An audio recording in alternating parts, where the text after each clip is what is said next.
Buenos días, tardes o noches, estimados alumnos y alumnas. En esta parte de hoy vamos a trabajar o vamos a tomar en consideración qué es una estrategia para la teoría de juegos. Para nosotros es una regla de decisión decisión completamente específica, o sea, que especifica completamente la forma en la que nosotros vamos a jugar un juego. Es un plan súper bien detallado y específico que representa todas las contingencias. Decimos contingencia con todo lo que pueda venir de parte de los contrincantes en un juego y aparte de parte de la naturaleza. No es si bien una secuencia de acciones, sino es un catálogo completo de todas las posibles situaciones a las cuales nos podemos enfrentar en un juego, en una interacción estratégica. J.D. Williams, que fue uno de los fundadores de la teoría de los juegos, especifica que es un plan tan completo que no puede alterarse por las acciones del enemigo o de la naturaleza. Todo lo que haga el enemigo o la naturaleza y el conjunto de las propias acciones o decisiones que toma la persona dentro del juego ya forman parte en sí de la descripción de la estrategia. Es decir, que se consideran absolutamente todas las situaciones dentro de la estrategia. Obviamente teniendo en cuenta que estamos hablando de un modelo. Imaginemos entonces que un jugador elige una estrategia antes de que comience un juego. Esta estrategia básicamente podría escribirse como un conjunto de instrucciones y entregársela a una persona. Tener una estrategia a la vez significa hacer todo ese pensamiento, todo ese trabajo mental antes de iniciar el juego. Por eso decía en el arte de la guerra que la guerra o la batalla se gana antes y el buen estratega o el buen general gana la guerra o la batalla antes y luego va a pelear la batalla. Es exactamente lo mismo. Entonces, en tanto que el mal estratega o el mal guerrero, el mal general dice, primero va a pelear y después hace su estrategia. Sí, básicamente improvisa. La jugada real no es nada más que entonces el seguimiento de ciertas instrucciones proporcionadas por la estrategia seleccionada, de acuerdo obviamente a las decisiones que vaya tomando también los otros que interactúan. Pero para poder solucionar eso nosotros vamos a basar en la racionalidad y otro montón de cosas, ¿sí? Que a nosotros nos facilitan poder entender la complejidad de teoría de juegos. Nosotros aquí tenemos la forma extensiva del juego de secuestro y vamos a tratar de entender o de identificar cuáles son las estrategias que tiene el secuestrador, ¿sí? El secuestrador entonces puede encontrarse en tres situaciones o en tres conjuntos de informaciones. Un conjunto de informaciones que podemos llamarle 1. Luego tenemos un segundo conjunto de información y un tercer conjunto de información. Un tercer nodo y a la vez nodo y conjunto de información. Entonces puede él estar decidiendo si secuestra o no a Orlando, decidiendo si matar o liberar cuando Vivica pagó el rescate, o decidiendo matar o liberar cuando Vivica no pagó el rescate. Entonces tendemos a una situación para un jugador, o la definimos como encontrarse frente a un conjunto de información. Por lo tanto, una estrategia asigna una acción a cada uno de los conjuntos de información. Entonces aquí nosotros tenemos una plantilla, para determinar en dónde están las estrategias de nuestro secuestrador. En el nodo inicial podemos completar secuestrar o no secuestrar. Luego podemos completar si ocurrió el secuestro y se pagó el rescate, ¿sí? Si ya ocurrió el secuestro, entonces completar o matar. Si ocurrió un secuestro y no se pagó el rescate, que sería acá el nodo inicial, que tiene dos caminos: secuestrar o no secuestrar. Tenemos aquí y tenemos aquí. La segunda estrategia es si se pagó o no el rescate. El primero es si se pagó el rescate, él puede decidir entre matar o liberar, ¿sí? Son estos dos caminos de decisiones. En tanto que cuando no se pagó el rescate, él lo que puede hacer es matar o liberar, que sería la segunda opción, en este caso para nuestro tercer conjunto de información. Seguimos con la misma plantilla. Hay tantas estrategias como formas de completar entonces los tres espacios en blanco. Nosotros, si rellenamos todas las combinaciones, tenemos un total de 8. Entonces, si el secuestro en el nodo inicial, si se secuestra y si obviamente este secuestro ocurrió, se paga un rescate, se libera. Si el secuestro ocurrió y no se pagó el rescate, entonces se mata. En el nodo inicial 1, si se secuestra, si ocurrió el secuestro y se pagó el rescate, se libera. Si ocurrió un secuestro y no se pagó el rescate, se libera.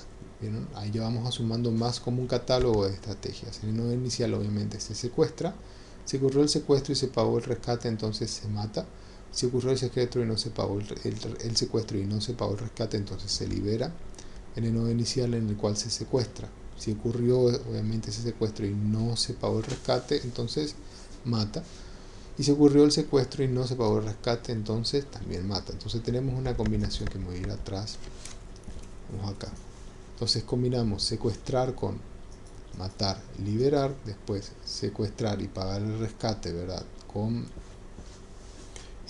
matar y liberar. ¿Sí? Y así vamos combinando este con este.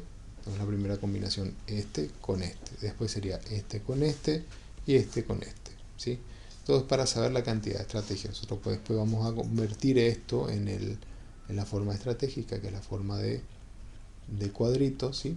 Entonces nosotros debemos tener una idea de cómo nosotros podemos solucionar nuestro juego. ¿Sí? Ahí tenemos los numeritos y ya vamos a practicar eso dentro de poco cuando hagamos la forma estratégica. Obviamente se llama forma estratégica porque primero tenemos que manejar cómo construir una estrategia para que podamos convertir, o si es más fácil modelizar de entrada en esto, cómo podamos convertir este árbol en este cuadradito, que es más fácil para la solución. Ya tenemos nuestra primera situación y la segunda es no secuestra, no secuestra, no secuestra y no secuestra, pero tiene el mismo resultado. Entonces tenemos un total de 8 secuencias, 8 catálogos completos, ¿sí? No es que solamente tenemos 5, sino que consideramos no secuestrar y la misma combinación como si se realizó el secuestro. No secuestrar y la misma combinación como la que se realizó el secuestro. Esto es para nosotros después para poder solucionar los ejercicios, ¿sí? Análogamente para Vívica es mucho más sencillo porque tiene solamente un solo conjunto de información, entonces pagar un rescate y no pagar rescate. Súper sencillo, ¿sí? Entonces Vívica tiene dos estrategias posibles, pagar o no el rescate. Si nosotros multiplicamos la cantidad de estrategias que tiene Vívica por la cantidad de estrategias que tiene el secuestrador, tenemos un total de 16 pares de estrategia. ¿Sí? 4. A ver, sería 8 por 2. Una característica peculiar sobre algunas de las estrategias del secuestrador, a saber, es que la estrategia 5 y 8 prescriben no secuestrar y luego dicen que el secuestrador hace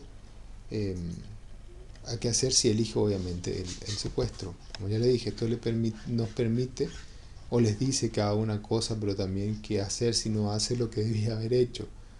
Permitimos esta posibilidad dentro de juegos, dentro de lo que es teoría de juegos, por tres razones. Uno, es más fácil definir una estrategia que se asigna acciones factibles a un conjunto de información, que tratar de encontrar definiciones más complicadas en las cuales vamos a descartar las estrategias tontas. Entonces es más fácil incluir esas estrategias tontas que pretrabajarlas antes para poder construir, ¿sí? Entonces incluimos totalmente todas nuestras estrategias, inclusive las estrategias tontas, dentro de nuestro análisis.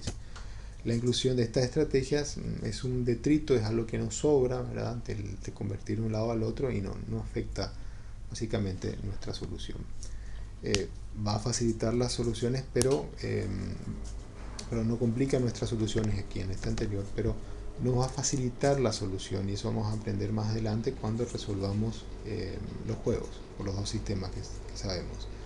La forma extensiva es un tipo de, no es la forma extensiva, ¿verdad? Pero acá la forma estratégica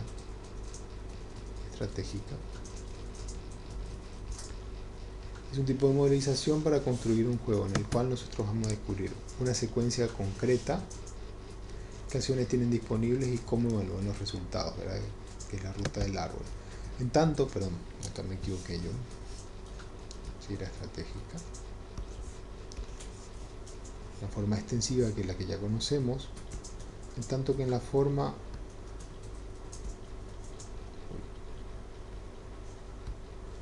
tanto que en la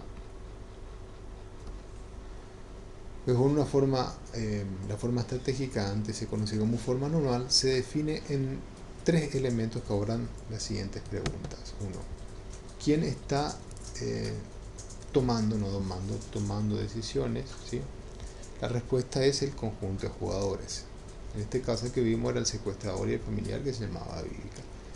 ¿Sobre qué están tomando decisiones? La respuesta es sobre el conjunto de estrategia de los jugadores. Y tres, cómo evaluar las diferentes decisiones es a partir del quiénes o cómo evalúan a partir, no, aquí es a partir de los pagos, ¿sí? Pagos son la forma en que se evalúan las distintas decisiones. Ahora, conjunto de jugadores se refiere a la colección de individuos que tienen que tomar decisiones. El conjunto de estrategias es a la colección completa de estrategias, como vimos en la lámina anterior, tanto que la función de pago nos dice, o el pago en sí nos dice cómo el jugador evalúa el perfil dentro de sus preferencias, que es un conjunto de estrategias, una para cada uno, obviamente, de los jugadores. Aunque un jugador no valora la estrategia en sí, es decir, que la estrategia en sí no tiene un valor de dinero, un valor intrínseco, un perfil de estrategia determina cómo va a terminar nuestro juego. Vamos a una situación bastante sencilla, que es basada en la ópera Puccini, que ustedes van a tener que hacer un trabajo porque sacar algunas ideas de las cosas que van sucediendo y las interacciones estratégicas, ya que la ópera Tosca, ¿sí?, es una tragedia que involucra muchas situaciones, ¿sí? Tenemos tres personajes. Uno es el varón Scarpia, Vitelio Scarpia, que es el jefe de la policía. Floria Tosca, que es una mujer atractiva, ¿verdad?, que es la que está, que en tal caso Mario Cavaradossi es su enamorado, ¿verdad?, su amante. Y lo que busca Scarpia es quedarse con Tosca de la forma más retorcida posible. Entonces Scarpia lo que hace es arrestar a Cavaradossi y extorsiona a Tosca diciéndole que Cavaradossi va a terminar en el pelotón de fusilamiento en esa mañana, y que él puede hacer que las balas sean de fuego si ella acepta quedarse con él. Entonces Scarpia y Tosca se encuentran esa noche después que Scarpia ya dio las órdenes al pelotón de fusilamiento. Tosca se enfrenta a Scarpia sabiendo que él ya decidió. Nosotros ya sabemos que decidió, pero no sabemos que ha decidido. Esto para nosotros es información imperfecta. No es que toman al mismo tiempo la decisión, sino que el que juega no tiene idea de qué decisión tomó la otra persona.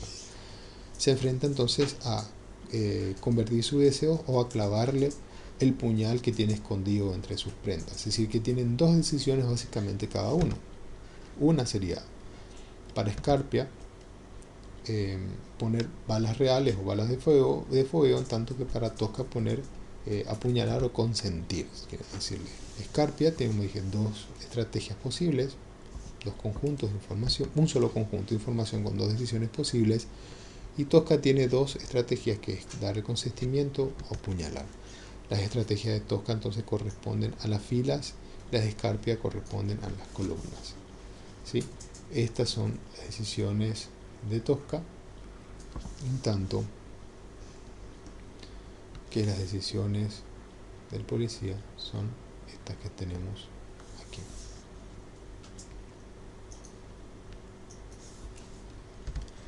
El elemento final del juego son los pagos.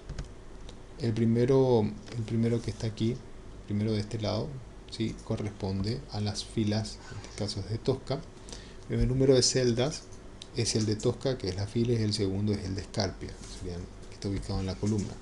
Nuestra figura 2.11 en nuestro libro entonces se conoce como una matriz de pago. Esto que nosotros tenemos aquí se conoce como una matriz de pago y contiene de manera muy resumida todos los elementos que están dentro de nuestra configuración estratégica. Como último ejemplo, tenemos una situación de competencia por un cargo político. Vamos a considerar el camino sencillo para analizar. Consideramos el camino de la presidencia para Estados Unidos. Justo en esta época estamos con los debates y compañía.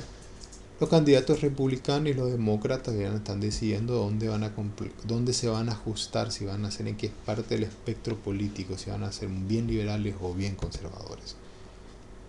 Por eso suponemos que el candidato demócrata, en este caso es Biden, tiene tres posibles plataformas: una ser liberal, moderadamente liberal y moderado, es decir, moderado.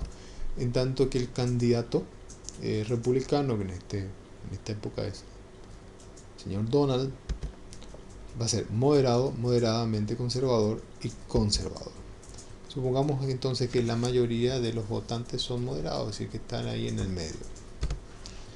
Asumimos que el candidato demócrata es de preferencia liberal, por eso da cuenta de que necesita una plataforma un tantito más moderada para tener una posibilidad, obviamente, de ganar, porque la gran mayoría de los electores en este caso son moderados. Entonces, tenemos la representación, que es la figura 1.12 en nuestro libro, podemos verlo, ¿sí? Tenemos moderado, moderadamente conservador y conservador, ¿sí? Y después, obviamente, si el conservador es bien conservador, ¿sí? Cada vez se va haciendo. Esto se conoce también como juego simétrico, vamos a verlo más adelante. Para nosotros los pagos van a reflejar dos cosas. Obviamente reflejan las preferencias para ser elegido con la plataforma más cercana a la que desea, obviamente, el candidato. Nosotros tenemos que el candidato liberal, él prefiere ser más moderado, ¿sí? Perdón, él es más liberal, vemos aquí. Pero si él es muy extremista y el candidato republicano es más moderado, él tiene menos posibilidades. En tanto que cuando él sigue siendo liberal y el otro es conservador, en la punta, cuando se encuentran liberal versus conservador, tiene más chances, en este caso prefiere esto. Pero también prefiere por sobre todo aquí, ser medianamente conservador, perdón, ser moderadamente liberal, cuando el otro es absolutamente conservador. Le da ventajas su estrategia, de que acá estamos decidiendo en algo sencillo, como decir, no vamos bien de derecha, no vamos bien de izquierda, vamos en el centro. El pago a un candidato es mayor cuando su rival es totalmente extremista en su posición, y a medida que uno pasa, como ya le mostré, de moderado a moderado a moderadamente liberal, voy a marcar esto, uno pasa de moderado a moderadamente liberal y moderadamente conservador. Si vemos cómo van subiendo los pagos, ¿sí? Porque cada vez uno prefiere estar más cerca, prefiere ganar, pero estando más cerca de tus propias preferencias, ¿sí? La rentabilidad para cada candidato aumenta, ya que para los tres pares de estrategias, sea cual fuese, el candidato tiene las mismas posibilidades de ganar, pero preferiría ser elegido con una plataforma más cercana a su ideología, es decir, el conservador bien conservador y el liberal bien liberal. Con esto nosotros terminamos esta primera parte. En esta segunda parte de nuestros materiales vamos a trabajar cómo convertir el arbolito en esto que tenemos aquí en nuestro cuadro, cómo pasar de un método a otro y cómo pasar viceversa de este método a este método, pero eso ya vamos a ver en el siguiente video.